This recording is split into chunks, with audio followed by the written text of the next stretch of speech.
지난 시간에 우리가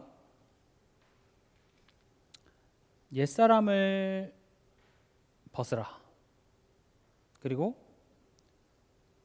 새 사람을 입으라, 이런 제목으로 말씀을 나눴습니다. 옛사람을 벗어버리고 새 사람을 입으라는 말 자체를 하는 이유가, 우리가 옛사람을 자꾸 벗어버려서 새 사람이 돼야 된다라는 말이 아닙니다. 지금 이 말을 하는 이유는 새 사람이기 때문에 벗으라고 얘기를 하는 겁니다. 되게 틀린 말입니다. 여러분들이 옛 것들을 자꾸 벗어서 새 사람이 되라는 말이 아니라 새 사람이기 때문에 옛 것을 벗으라고 얘기하는 겁니다. 고등학생 된 아이한테 어린애같이 굴지 마라고 얘기하는 것은 어린아이가 아니기 때문에 그렇게 얘기를 하는 겁니다. 2-3살짜리 애기한테 어린애같이 굴지 마, 그런 얘기는 하지 않습니다. 오늘 지금 이 말씀, 옛 것을 벗어버리고 새 사람을 입으라는 것은 너희가 새 사람이기 때문에 옛 것을 벗어버리라고 얘기를 하는 겁니다. 그러면 이 편지는 누구한테 보내는 편지일까요? 불신자들에게 보내는 편지가 아닙니다. 왜냐? 불신자들한테 옛사람을 벗어버리라는 말은 할 수 없습니다. 스스로 벗을 수 있는 게 아니에요. 그래서 예수 그리스도께서 우리를 새 사람으로 구원해 주셨기 때문에 얘기할 수 있는 겁니다. 너가 더 이상 옛사람이 아니기 때문에 옛사람을 벗어버리라. 그래서 이 말을 하는 이유는요, 우리가 이미 새 사람이기 때문에 그렇습니다. 또 왜 이런 이야기를 합니까? 할 수 있기 때문에 그렇습니다.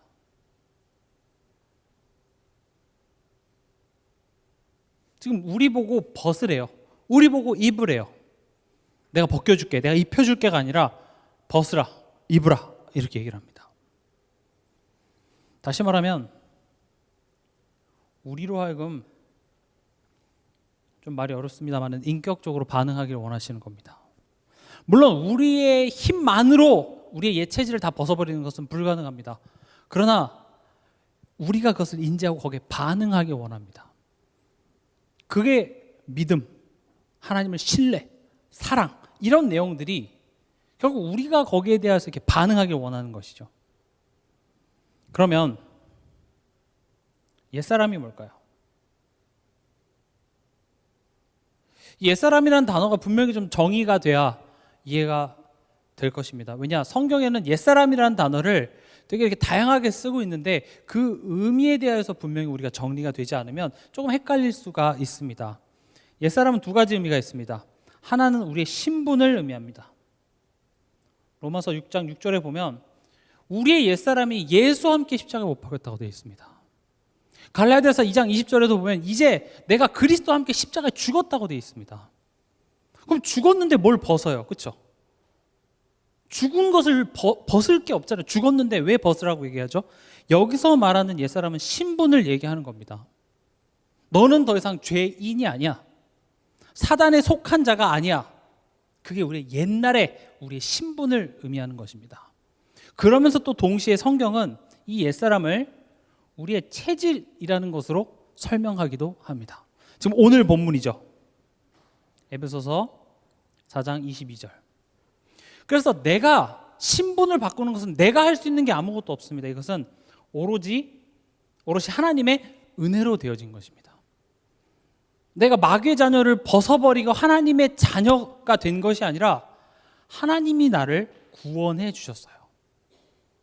내가 예수님 죽으시는 김에 나도 같이 좀 못 박아 주시죠 하면서 내가 의탁해서 그렇게 된 것이 아니라 하나님이 애초에 나를 구원하시기로 작정하시고 여자의 후손을 보내사 예수님 십자가에 못 박혔을 때 여러분 한 사람 한 사람의 인생을 위하여서 예수님이 십자가에 못 박아 죽으신 것입니다.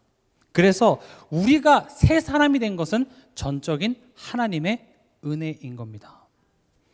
그러나 우리가 하나님의 자녀가 되었지만 하나님 자녀라는 그게 어떤 것인지를 모르는 자 같은 삶을 살고 있기 때문에 하나님께서는 얘기하는 겁니다.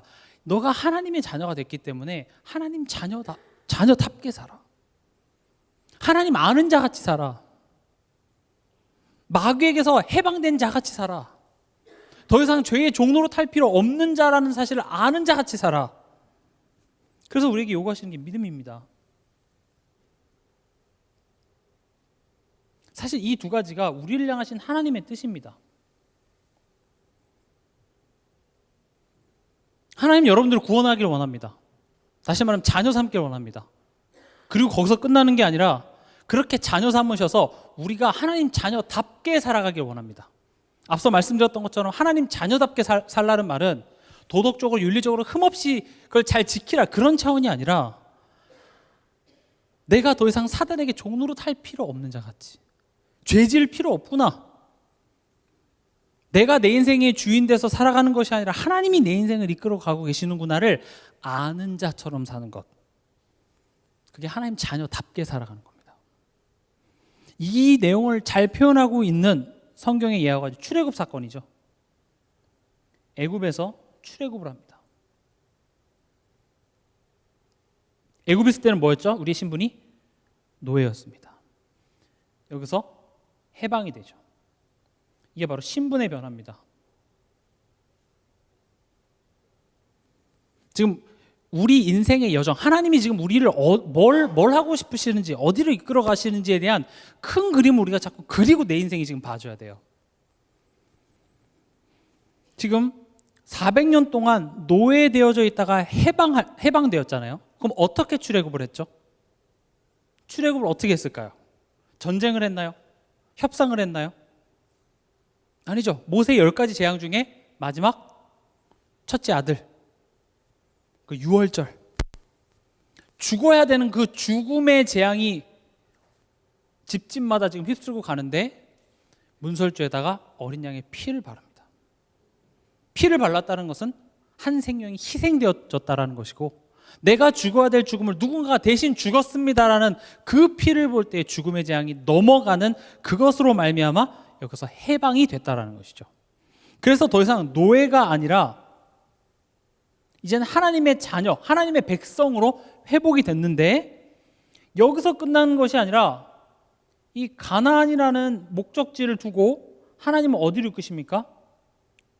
광야라는 과정을 이끌어 놓으십니다. 이 가나안이라는 것이 결국 우리로 따지면 천국이 될 수 있고요, 또 우리가 영화롭게 되는 그 자리, 그 목적지가 있는데, 이 광야를 통하여서 하나님이 하신 일이 뭡니까? 신분의 변화가 아니라 이제는 체질의 변화입니다.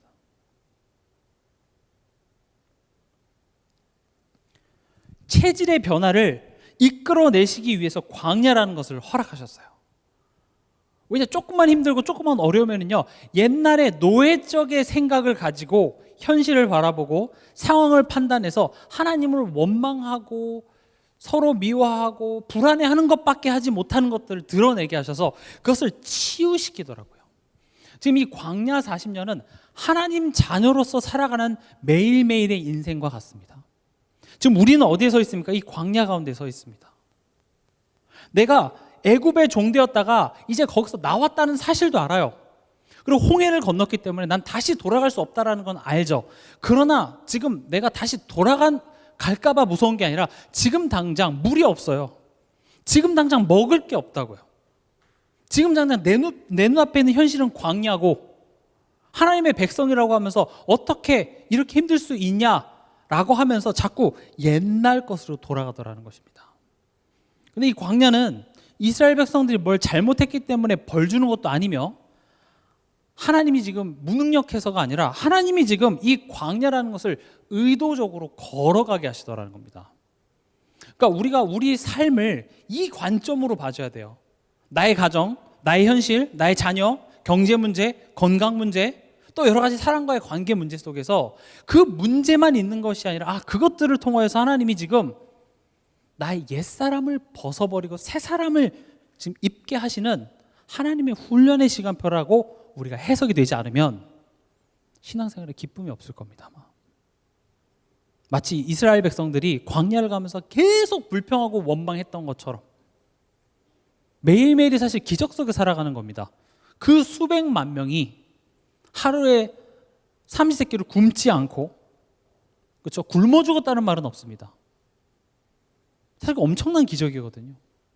우린 하나님의 엄청난 은혜와 하나님의 도우심 속에 살아가고 있음에도 불구하고 우리는 작은 문제, 내가 원하는 대로 상황이 흘러가지만 않고 조금만 불안하면은요, 반드시 우린 노예 체질대로 하더라는 겁니다.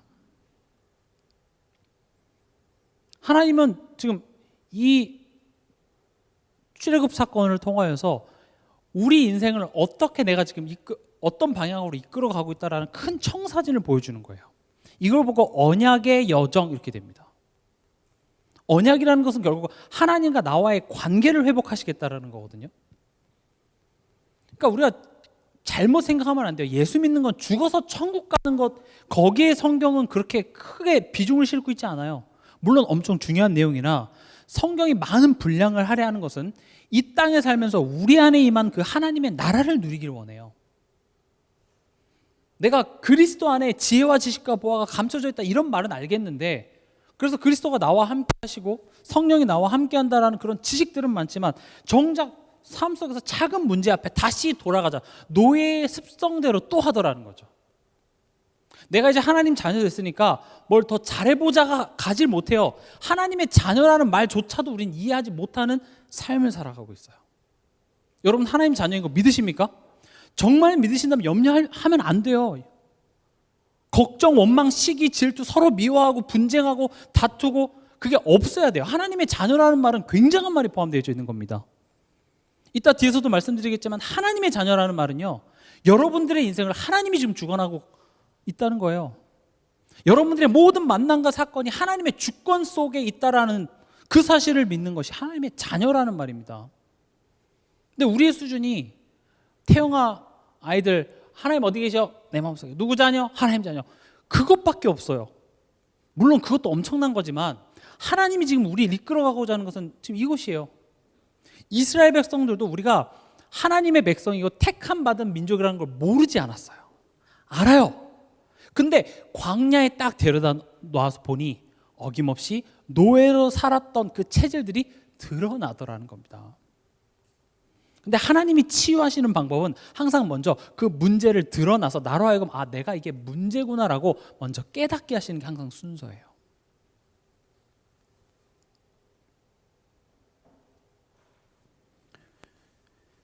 지금 옛사람을 벗어버리고 새사람을 입으라는 말을 왜 하냐면 우리가 자꾸 새사람인데 옛것을 입기 때문에 그렇습니다.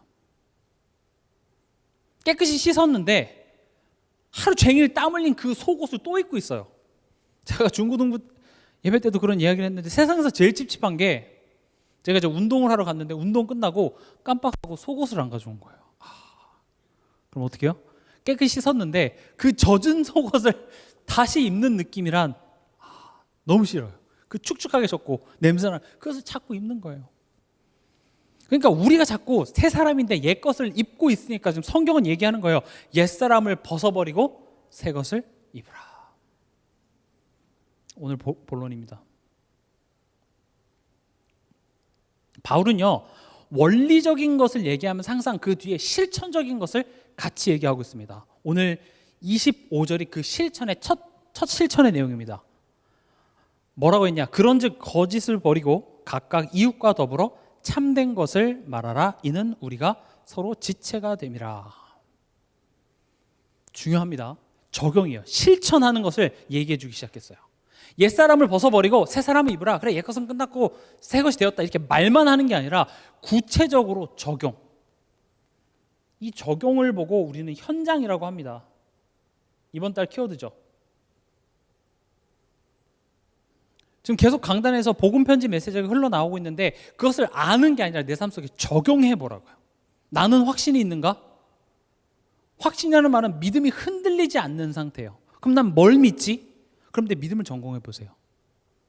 머리로는 알지만 실제로 걱정하고 불안해하고 현실 바라보면서 원망하고 남 핑계대고 하는 그것 자체가 내 믿음이 지금 흔들리고 있다는 사실이에요.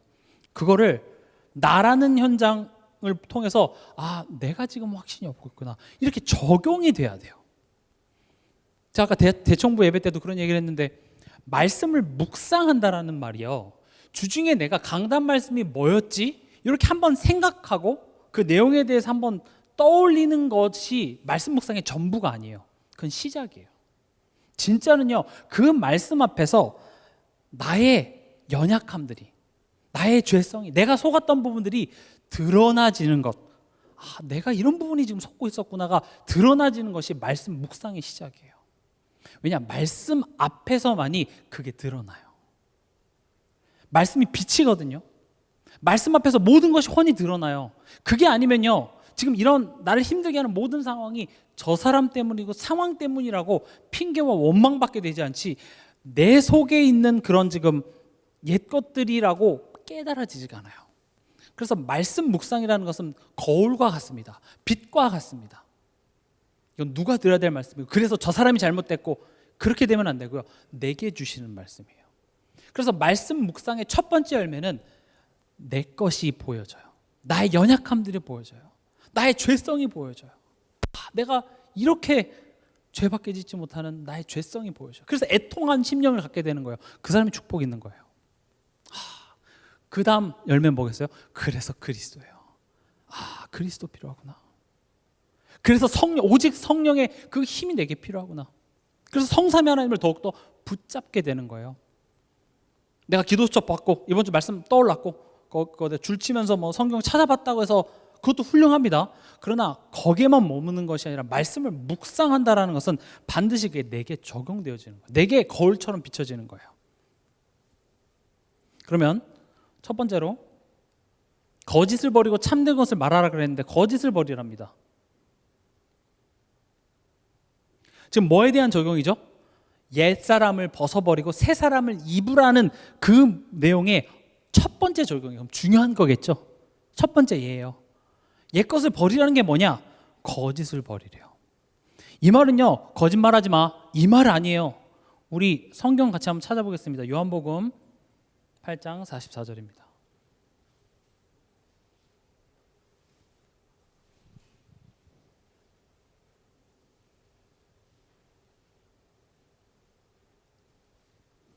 요한복음 8장 44절 같이 읽겠습니다.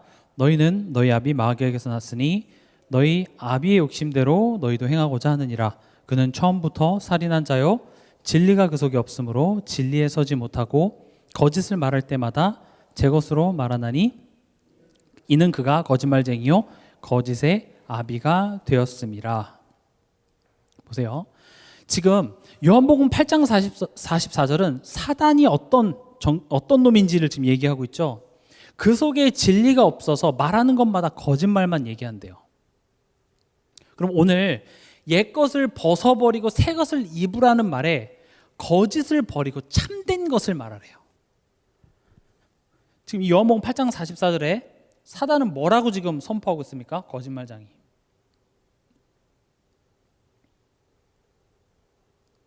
그러면 거짓을 버리라, 이건 뭐와 같을까요? 사단의 거짓말에 속지 말라라는 말입니다. 거짓을 버리고 사단의 거짓말에 속지 말고예요. 사단은 거짓말하는 자입니다. 대부분요, 우리가 사단에게 속고 있는지 모릅니다.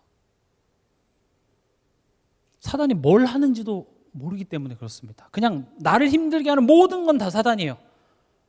나를 화나게 해요, 날 열받게 해요, 저 사람이 지금 사단에게 속아서 나를 힘들게 한다, 이렇게밖에 생각을 못해요. 내가 속고 있는 건 없어요. 나는 항상 옳습니다.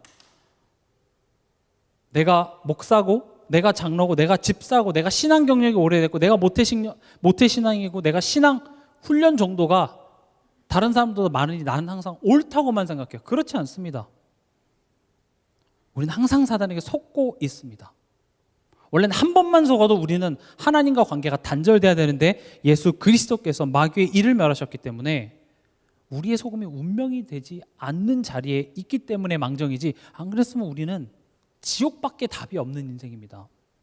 근데 내가 지금 속고 있는지도 몰라요. 그걸 보고 영적 무감각 이렇게 얘기합니다. 그리고 뭐만 외치고 있습니까? 다 끝났대요. 다 끝났어. 하나님은요, 그냥 다 끝났어 이렇게 두루뭉실하게 끝내려고 하지 않습니다.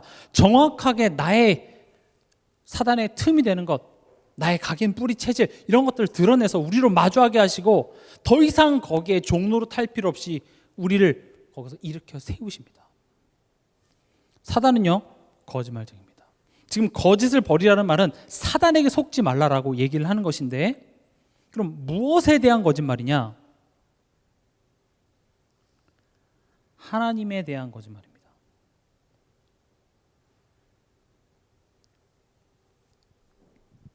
사단은 여러분들을 거짓말을 많이 하게 해서 비도덕한 사람이 되는 것에 쾌감을 느끼지 않습니다.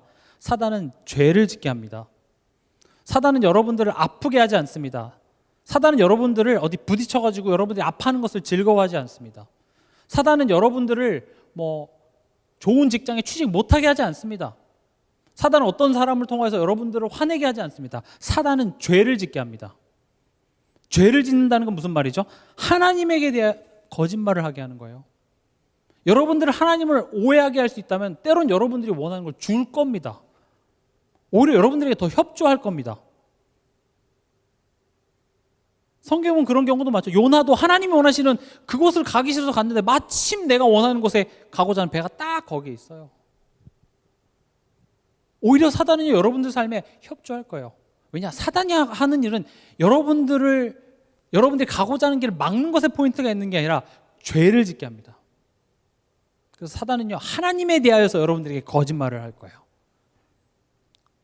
하나님에 대해서 끊임없이 오해하게 해서 하나님을 거짓말하는 자로,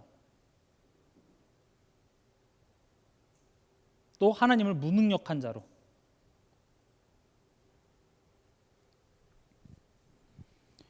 이게 어디에 잘 나와 있죠? 창세기 3장에 처음부터 거짓말한 자입니다. 지금 하나님에 대한 거짓말이 내게 들리고 난 다음에 우리의 반응은요, 하나님 없는 자 같이 상황을 보고 듣고 생각하고 판단합니다. 사단이 와서 뭔가 하나님이 내게 좋은 것을 주려고 하는 게 아니라 너희도 혹시 하나님처럼 될까 봐 하나님이 좋은 것을 안 주시려고 하나님 뭔가 다른 꿍꿍이가 있어서 못 먹게 하는 거야 라고 하나님에 대해서 오해하는 말이 들렸기 때문에 지금 내 눈앞에 있는 현실, 그리고 나만 있는 거예요. 선악과를 본즉 먹음직도 하고 보암직도 하고 지혜롭게 할 만큼 탐스럽게도 한 나무인지라.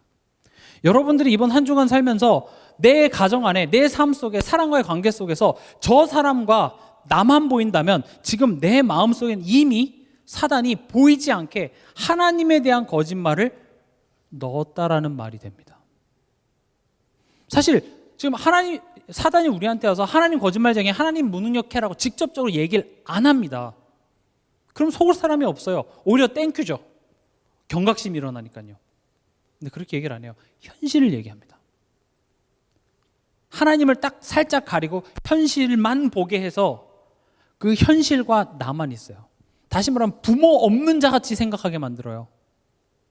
하나님이 이 상황과 이 만남과 이 사건과 이 교회에 오게 된 이 모든 것들에 대해서 아무런 하나님의 뜻은 없어. 그냥 내 눈앞에 보이는 이 가정과 나만 있어요. 내가 이 가정에 태어난 것이 하나님 날 이럴 거면 나 왜 여기에 태어나게 했어요? 지금 이 현실과 나만 있다니까요. 그러니까 뭐가 나와요? 원망, 불평. 그 거짓말을 받아들이는 것을 보고 뭐라고 합니까? 죄라고 부릅니다. 하나님 없는 상태. 이 하나님 없는 상태를 뭐라고 하죠? 죽음. 그럼 생명은 뭐예요? 하나님과 관계가 회복된 거죠. 그래서 지금 요한복음 8장 44절에 사단은 처음부터 살인한 자라고 얘기합니다. 왜냐? 살인은 뭐예요? 생명은 하나님과 관계가 이렇게 소통이 되는 건데 그 관계를 끊어버렸기 때문에 그건 죽은 거예요. 죽게 만든 자가 누구예요? 사단이에요.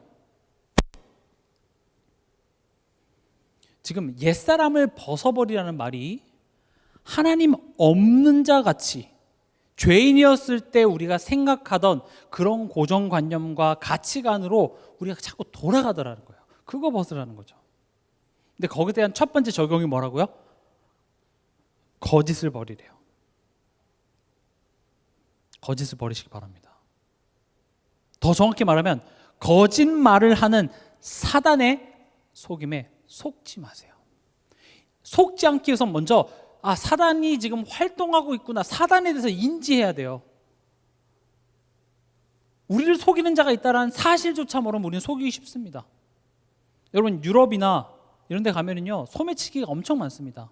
소매치기가 있다는 사실을 알면 경계를 하게 되겠지만 없으면요 그냥 가만히 있다 당하는 거예요. 두 번째로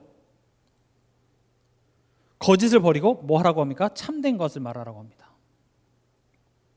참된 것은 뭐죠? 그걸 진리라고 합니다. 우리 로마서 6장 6절 한번 같이 찾아보도록 하겠습니다. 무엇이 진리냐? 무엇이 참된 것이냐? 로마서 6장 6절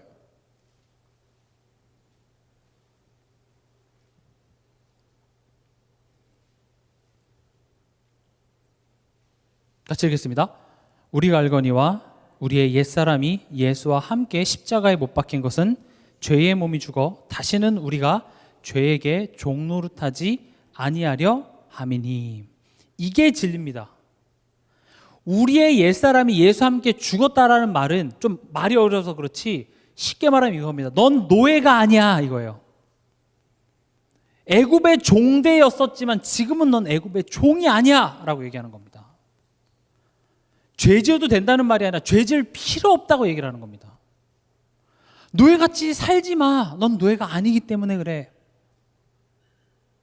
그럼 노예같이 사는 건 뭔데요? 위에 있는 이거예요. 하나님 없음이에요. 우린 자꾸 그렇게 돌아가요. 내가 노예같이 살고 있다는 사실조차도 몰라요. 근데 사단은 지금 우리 삶 속에 하나님 없습니다. 무슨 소리세요? 전 하나님과 항상 함께하고 전 말씀을 누리는데요. 근데 염려하잖아요. 걱정하잖아요. 원망하잖아요. 결국 그게 내가 노예같이 살아가는 것에 대한 열매예요. 근데 우리는 참된 것을 말하기 위해서는 참된 것이 뭔 줄 알아야겠죠. 진리는 뭡니까? 사단의 거짓말은 자꾸 하나님 없어. 지금 현실만 갖고 얘기하는 거죠. 지금 이 상황 이건 뭐 하나님도 해줄 수 있는 게 아니라 너가 여기서 알아서 해결해야 돼. 그러니까 내가 할 수 있는 게 없죠. 그러니까 여기서 이제 내 한계를 느끼는 거예요. 그러나 참된 것은 뭡니까?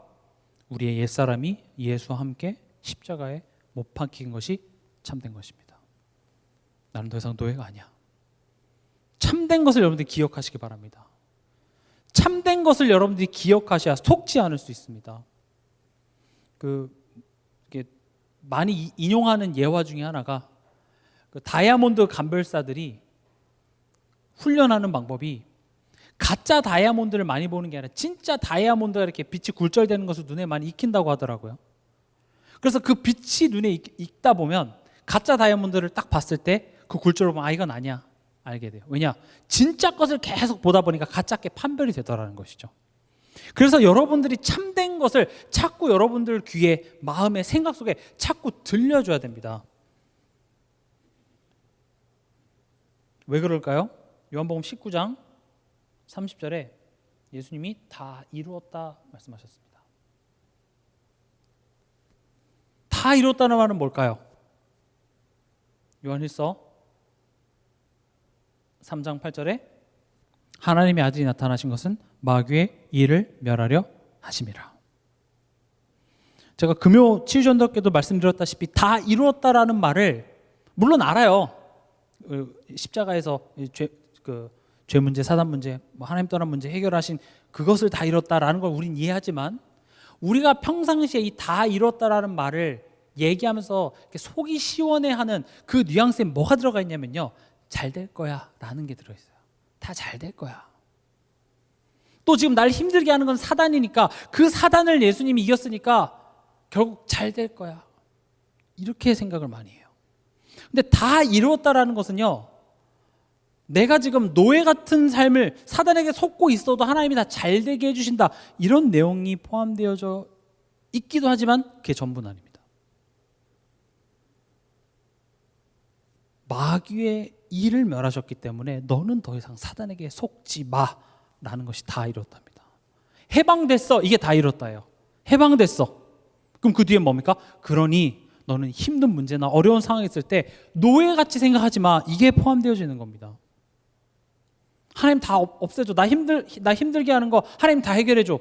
물론 우리가 신앙이 연약하고 믿음이 연약할 때는 하나님 그렇게 해주십니다. 그리고 하나님이 그렇게 우리를 도와주시는 게 더 많아요. 우리가 한 주간 동안 굉장히 성숙한 삶을 살다가 한두 번씩 어쩌다 사단에게 속는 게 아니라 우린 계속 사고를 치고 계속 사단에게 속고 계속 죄밖에 못 짓는 우리인데 하나님이 그 그리스도의 보혈의 공로와 은혜를 계속 부어주사 우리는 하나님의 은혜 속에 지금 오고 있어요. 그러나 하나님이 우리에게 요구하시는 것은 몇 번이고 너가 아내를 팔아도 좋다. 하나님이 그렇게 얘기하는 게 아니죠. 네가 지금 이번엔 내 말이 믿지 못해서 아내를 팔았을지언정 다음번엔 그러지 마. 이렇게 얘기하는 거예요. 지금 에베소서 밑에도 지금 그 실천 부분에도 보면 도적질을 했냐? 다음부터는 하지 마. 이렇게 얘기를 해요. 할 필요 없다는 거예요. 도덕적으로 내가 잘못을 저지르면 지옥 간다.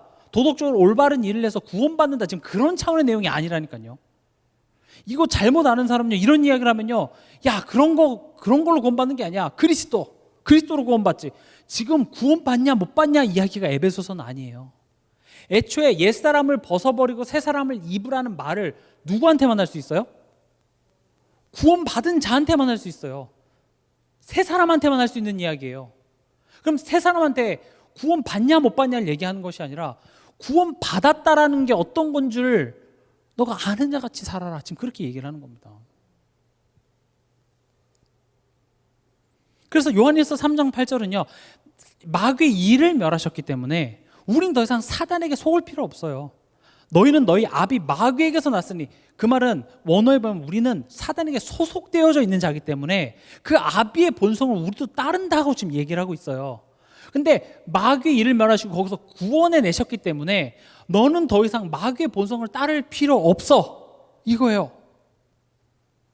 근데 문제는 뭐냐면 사단이 뿔 달리고 나타나서 여러분들한테 귓속말을 하는 걸 여러분들이 보면 안 속을 거예요. 근데 사단이 그렇게 드러나지 않고 특히 신자들한테는 정체를 숨기고 현실이라는 것을 가지고 하나님을 가려버린다고요.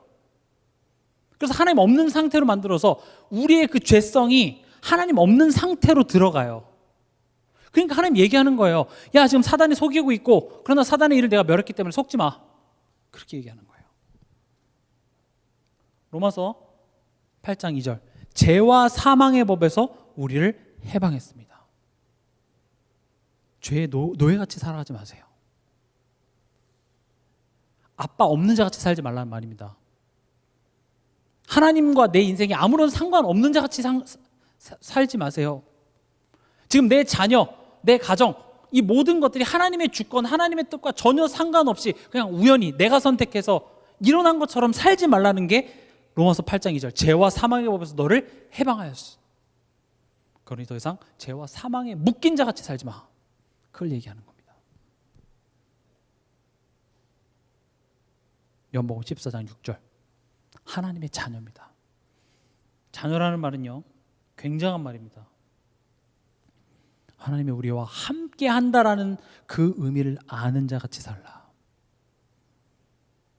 우리가 대부분 함께 이렇게 하면 어떻게 많이 생각하냐?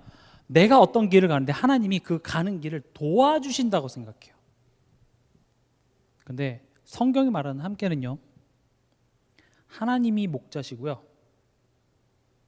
내가 양입니다. 하나님이 날 이끄시는 거, 그걸 함께라고 얘기합니다.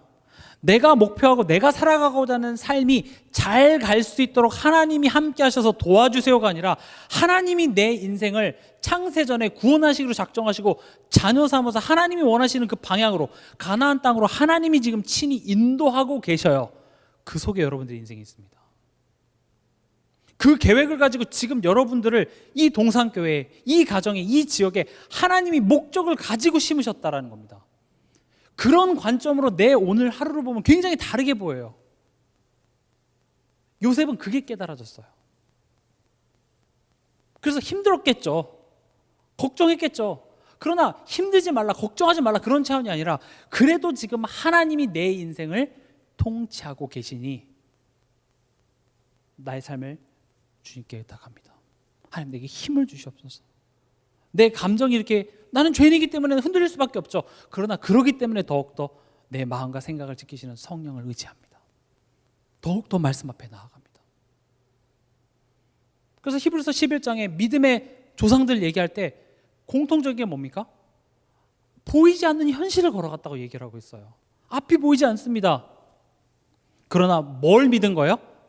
내 인생 선한 목자 되신 하나님께서 인도하시니, 그가 나를 푸른 초장으로 쉴만한 물가로 인도하심을 믿고 양인 나는 그냥 그 주인의 발자취를 따라가는 거예요. 한 걸음씩 한 걸음씩. 그 한 걸음이 뭡니까? 오늘입니다. 오늘 내게 주신 그 현장, 그 시간, 그 만남, 그것을 통해서 결국 내게 주시는 말씀 앞에서 내가 갱신해 나가다 보면 하나님이 원하시는 그 자리에 내가 가 있게 되는 겁니다. 그런데 우리는 그렇게 잘 안 해요. 오늘 내가 해야 될 그것들을 하지 않으니까 맨날 후회만 남는 거예요. 아, 그때 그럴 걸, 그때 그럴 걸. 오늘이 그것을 바꿀 수 있는 시간이 될 줄 믿습니다. 마지막으로, 지금 거짓을 버리라, 그리고 참된 것을 말하라, 여기 사이에 뭐가 들어가 있냐면 25절에 보면 그런즉 거짓을 버리고 각각 그 이웃과 더불어, 이런 말이 들어가 있습니다.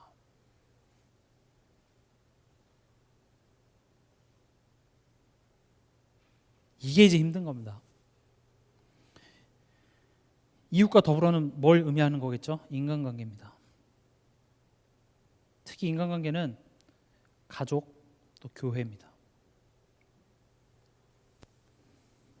신앙생활 나 혼자 하면 참 쉽겠죠, 그렇죠? 아무도 나 방해하는 사람 없고 나만 있어요. 그래서 아침에 일어나서 예배드리고 하나님 찬양하고, 그럼 너무 좋죠. 그냥 나 혼자 메시지 듣고 힘없고. 근데 뭐가 날 힘들게 합니까? 사람이에요. 아침에 일어나면 뭐 자녀들, 또 뭐 남편, 또 교회 가면 또 뭐 이런 이야기 저런 이야기, 그런 것들이 날 힘들게 하죠. 그래서 그런 사람들이 나를 힘들게 하는 것 같지만요, 사실 하나님이 얘기하고자 하는 것은 네 속에 있는 게 나오는 거야, 이렇게 얘기합니다. 그래서 이런 비유를 들고 싶어요. 오렌지가 있습니다. 오렌지를 꽉 짜면 뭐가 나올까요? 오렌지를 꽉 짜면, 아주 세게 짜면 거기서 콜라가 나올까요? 압력을 가하면 거기서 사이다가 나올까요? 그걸 세 바퀴 이렇게 흔들면 포도주스가 나올까요? 짜면 오렌지 주스가 나옵니다. 오렌지 주스가 나오는 것은 네가 짜서가 아니라 오렌지 속에 오렌지가 있기 때문에 오렌지 주스가 나오는 거예요. 내 속에 있는 게 나오는 거예요. 우린 저 사람 때문이라고 하죠. 네 속에 있는 게 나오는 거야. 하나님이 하시는 말씀이에요. 염려하셨습니까? 내 속에 하나님을 믿지 못하는 것이 있기 때문에 염려가 나오는 거지, 저 사람 때문에 나온다. 물론 맞아요. 저 사람이 원인 제공을 했을지언정 지금 나오는 것은 하나님 믿지 못한 열매들이 지금 나오고 있잖아요. 하나님은요, 그게 광야의 이유예요. 그러니까 이런 인간관계가 쉽지가 않잖아요. 사람이 쉽지가 않죠. 이런 관계 속에서 오는 문제 속에서 내 속에 있는 것들이 나오더라는 거죠.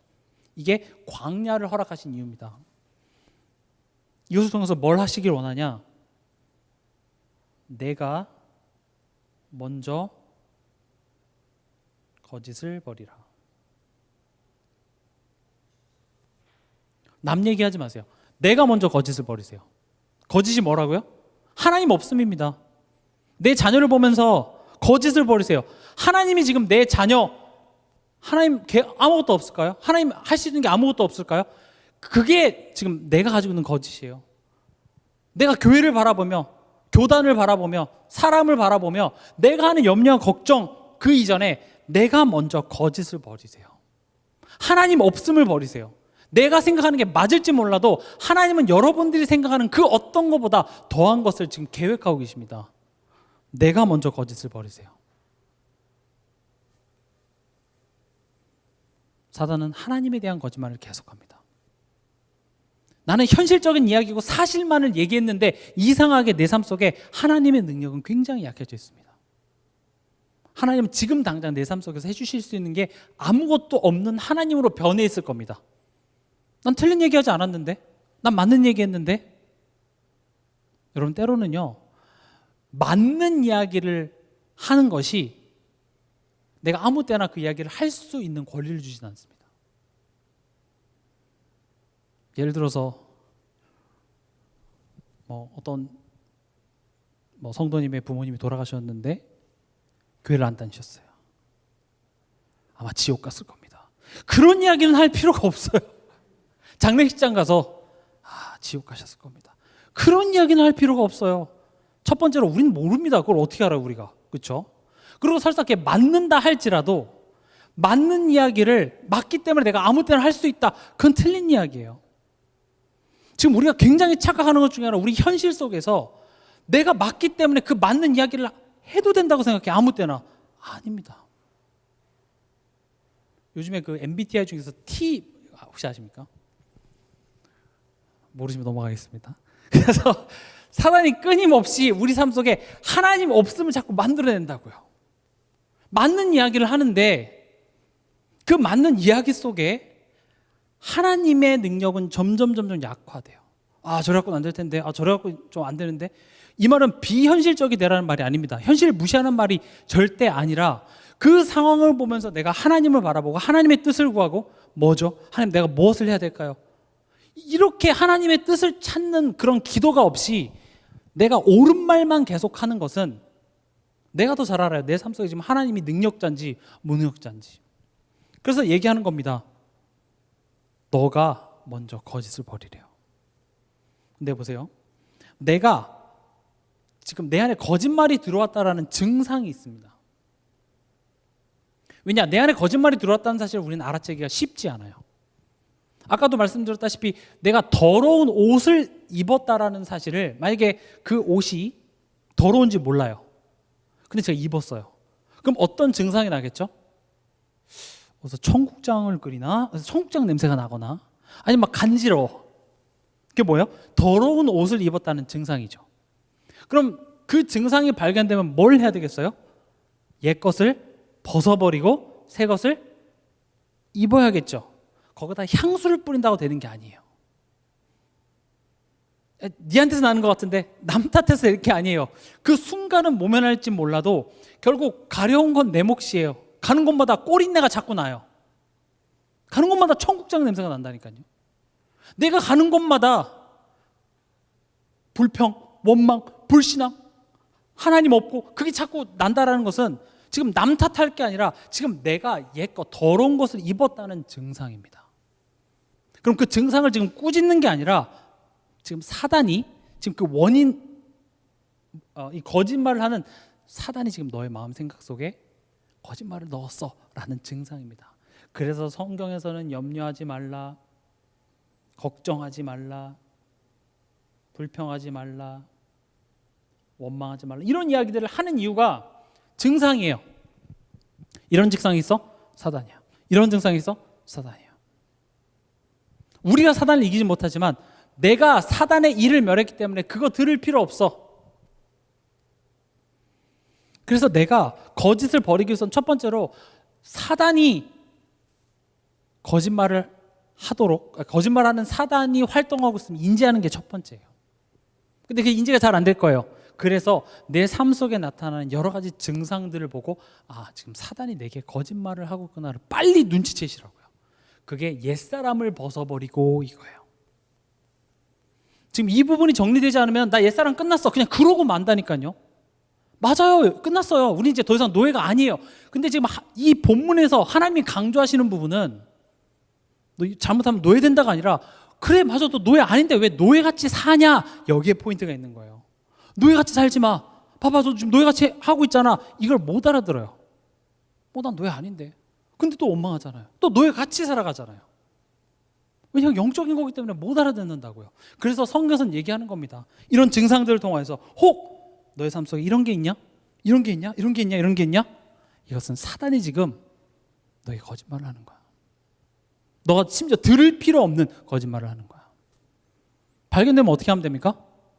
꺼져라 이렇게 얘기하면 돼요. 막 인상을 쓰고 목을 갈면서 떠나가자 이렇게 할 필요 없습니다. 떠나가. 그리고 어떻게 하면 돼요? 하나님 앞에 서면 돼요. 그게 참된 것 앞에 서면 돼요.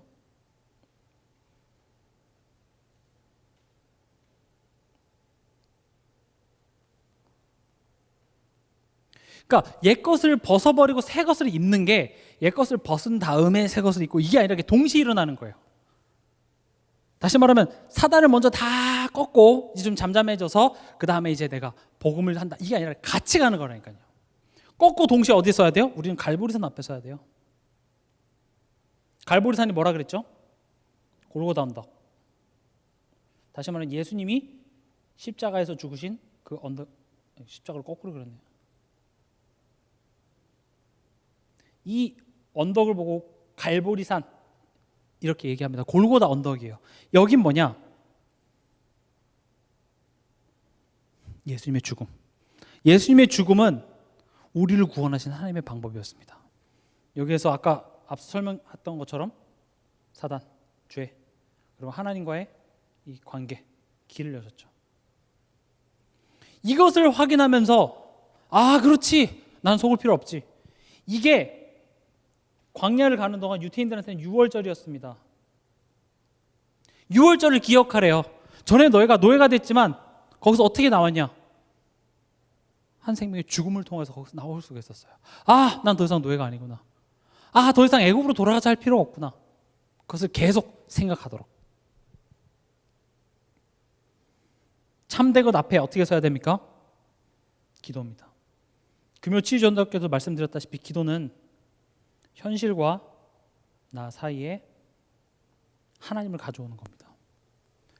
여러분들한테 이해하기 쉽게 하기 위해서 이렇게 표현한 거지 사실은 하나님은 어디나 계십니다. 하나님이 그 현실을 주관하고 계십니다. 그러나 지금 내 마음속에 지금 저 사람과 나만 보인다면 그 상황에 하나님을 가지고 오시기 바랍니다. 그렇지, 하나님이 계시지. 하나님이 나를 인도하셨지. 하나님이 내가 아직 죄인 되었을 때 나를 사랑하시고 나에게 가치 있다고 판단하셔서 예수의 그 피로, 예수의 생명으로 나를 구원하셔서 여기까지 인도해 오신 하나님이 지금 일하고 계시지. 그걸 지금 이 현실에 가져오자고요. 그걸 뭐 기도라고 합니다. 그래서 기도는 그림으로 표현해 보자면 이 현실이라는 이런 안개, 그리고 여기 내가 있습니다. 나. 여기에 이 통로를 뚫어버리는 거예요. 하나님. 딱. 사단이 하는 일은 이 현실의 안개를 우리 삶 속에 뭉게 피게 만들어요. 거기 뚫어버리십시오. 하나님. 여기서 시원한 답을 못 얻어도 상관없어요. 하나님이 계십니다. 하나님이 역사하십니다. 하나님이 내 삶을 주관하고 계십니다. 그걸 보고 하나님 나라라 그래요. 내 안에 하나님의 나라가 임했어요. 내 존재 자체가 하나님의 나라, 하나님의 통치 속에 있는 겁니다.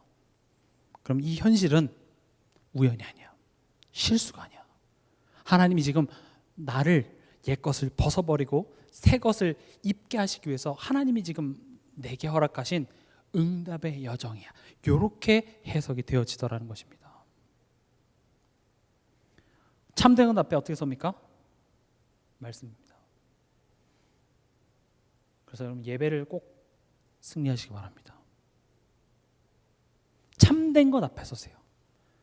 그래서 제가 가끔씩 말씀드리지만 부부싸움 하셨을 때 오세요. 화나서 오세요. 자녀들한테 일부러라도 얘기하세요. 엄마는 속상해서 예배드리러 가야 되겠어. 그렇게 하세요. 집에서 막 화내고 교회 가야지 하고 교회 오세요. 그게 진짜 저는 참 가정교회라고 생각해요. 자녀들 앞에서 안 싸우는 게 아니라 싸우고 나서 하나님 앞에 서는 거, 저는 그게 최고라고 생각합니다. 엄마는 약해.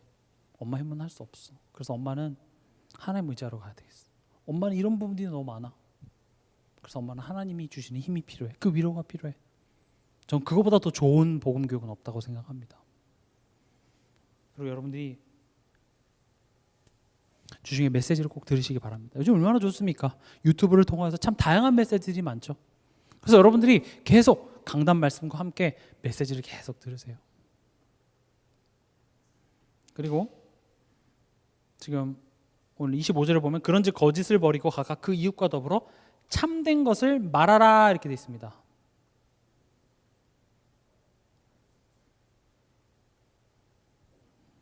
말하는 것이 뭡니까? 이 참된 것을 말하는 것을 보고 말씀운동이라고 합니다. 지금 뭘 얘기하고 있습니까? 옛사람을 벗어버리고 새 사람을 입으라는 그런 원론적인 이야기를 그럼 어떻게 실천해야 되냐? 그 첫 번째가 뭐냐? 거짓을 버리래요. 거짓을 버리기 위해서는 거짓말하는 사단의 정체를 인지하고 참된 것인 예수님이 십자가에서 모든 문제를 해결하셨음을 기억하고 그 예수 앞에 서서 내가 그럴 필요 없구나라는 것을 우린 깨달아야 돼요. 근데 그것을 나만 혼자 아는 것이 아니라 우리 삶 속에 이웃과 더불어를 꼭 넣었어요. 왜냐, 성경의 방향성은 하나님과 나와의 관계가 내 주변 이웃에게 확장되는 것으로 이어집니다. 나 혼자만 구원받고 끝나는 것이 아니라 그 구원받은 한 사람이 증인되어져 가는 과정, 하나님과의 관계가 돈독해지는 과정들을 통해서 내가 만나는 모든 사람 앞에 내가 증인으로 서게 돼요.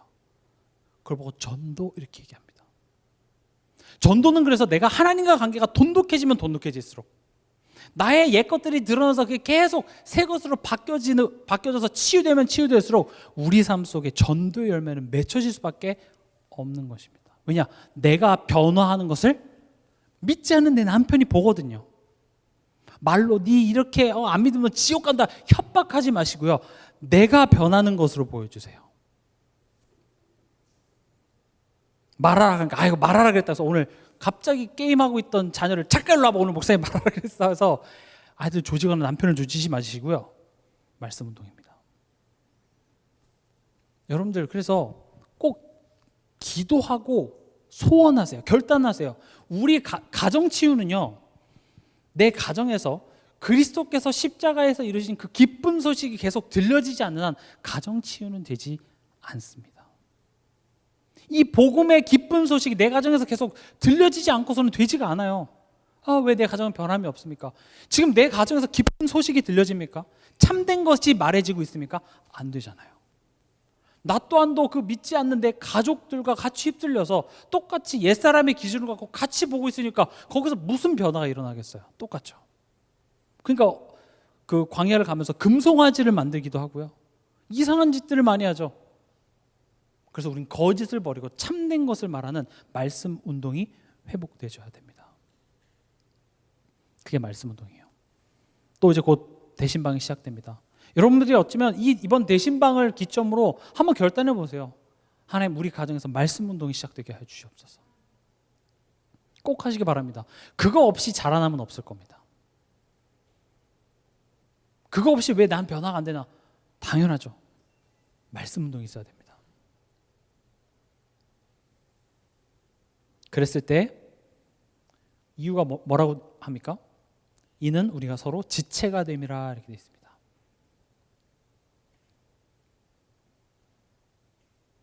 한 지체의 축복입니다.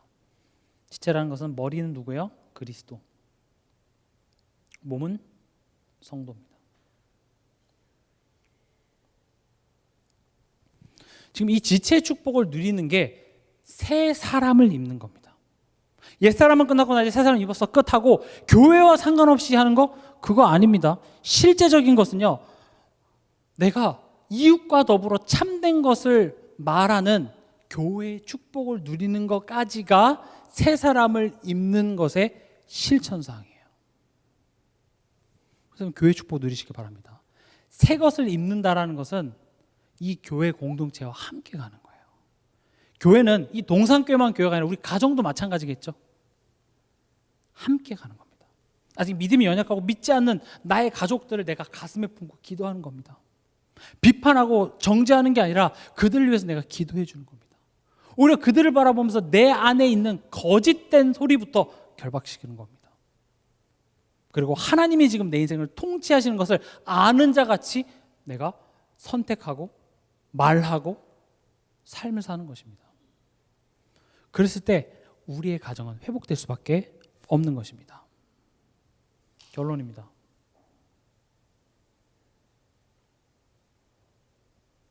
다섯 가지 확신. 확신이라는 말은요, 믿음이 흔들림이 없는 상태를 확신이라고 얘기하죠. 첫 번째 뭡니까? 구원의 확신입니다. 이거 그냥 난 구원받았다. 그래서 지금 가다가 차에 치여 죽어도 나는 천국 갈 수 있다. 이 정도 차원 아닙니다. 구원받았다라는 건 나는 더 이상 옛사람이 아니다. 이걸 아는 거예요. 나는 더 이상 하나님 없는 자같이 내 삶을 바라보지 않아. 왜냐, 나는 구원을 받았어. 더 이상 사단에게 속한 자가 아니야. 그 말이 사실은 포함되어져 있는 겁니다. 그래서 그 안에 굳이 따지면 그 안에 승리의 확신이 있습니다. 예수님이 십자가에서 마귀의 일을 멸하셨어요. 승리를 하셨기 때문에 내 생각 속에, 내 삶 속에 자꾸 승리의 기쁜 소식을 들려주세요. 여러분들 사단에 지지 않습니다. 예수님이 이미 이기셨어요. 승리의 기쁜 소식을 개선장군보다 먼저 병사가 막 뛰어와서 여러분들에게 얘기해 준 겁니다. 예수님이 승리하셨어요. 지금 개선장군이 오고 있습니다. 그럼 그거 들으면 우리는 어떻게 해야 돼요? 승리한 자처럼 살아야 돼요. 아직 개선장군도 안 왔는데 다시 노예처럼 밭갈로 가야지, 이러지 말라는 거예요. 예수님이 승리하셨습니다. 사죄가 뭐죠? 죄에서 해방된 거예요. 더 이상 하나님 없는 자 같이 살 필요 없다는 거예요. 그게 확신입니다. 그냥 나 죄 용서받았어, 그래서 내가 잘못 저질러도 난 지옥에 안 가. 그 정도 수준에 머물러 있지 마세요. 지금 이 확신을 천국 가냐 지옥 가냐 이거 가지고 지금 자꾸 바라보는데 그렇게 보지 마세요. 사죄 확신을 우린 더 나가야 됩니다. 길어지기 때문에 더 얘기하지 않겠습니다. 인도의 확신입니다. 아까도 말씀드렸죠. 하나님이 함께 하신다. 하나님 내 인생을 통치하신다. 하나님 지금 내 인생을 만들어가고 계신다.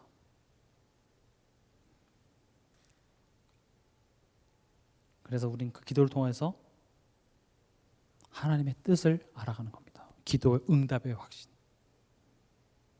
이게 사실은 언약의 여정의 전체의 내용이에요.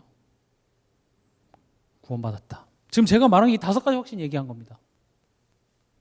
이번 한 주간도 이 확신에 대해서 여러분들이 깊게 누리고 묵상하는 한 주간 되시길 주님의 이름으로 축원합니다.